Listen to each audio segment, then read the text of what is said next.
Hello বন্ধুরা, এই গভীর জঙ্গলের ভিতরে আজ আমি তোমাদেরকে এমন একটি জায়গায় নিয়ে যাব যার ইতিহাস শুনে তোমাদের রুহু কেঁপে যাবে। এই ভাঙা বাড়িটা কি সত্যি ভূতুরে বাসা? চলো ভিতরে যেয়ে দেখা যাক। আমি এখন ঢুকবো এই বাড়ির ভিতরে। বাড়িটা বেশ বৃষ্টি হওয়ার পরে এটা অনেক মানে পরিষ্কার হয়ে গেছে, তারপরে পুরো ফাঁকা বাড়ি তো। শুনেছি এখানে রাত্রের বেলা কিন্তু কান্নার আওয়াজও পাওয়া যায়, শুনেছি। চলো পাশের বাড়িটা যা যায়। তার পাশের বাড়িটা যাচ্ছি আমি। সাপ তো থাকবে, যে পুরোনো বাড়ি, সাপটা থাকবে।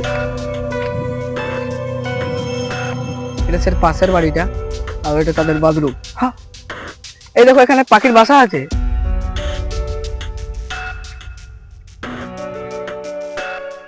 ওটা 5টা ডিম আছে। কি অবাক হওয়ার বিষয়, তাই না? হোটেলের ভিতরে পাখির বাসা। চলো এই বাড়িটা দেখাই তোমাদেরকে। পায়ে খাঁটি ঢুকে যাচ্ছে। আর এই বাড়িটায় যে ঢুকার অপশন নেই যে আমি তোমাদেরকে ঢুকে দেখাবো। ওরা এইগুলা দেখি বুঝতে পারো কাজের জন্য কাজ করছিল, কাজ চালু করেছিল, বন্ধ করে দিয়েছে। দিনের বেলা কেউ আসেনি এইদিকে। তোমরা যদি আমার পার্ট 2 রাতের ভিডিও দেখতে চাও, কমেন্টে জানাও।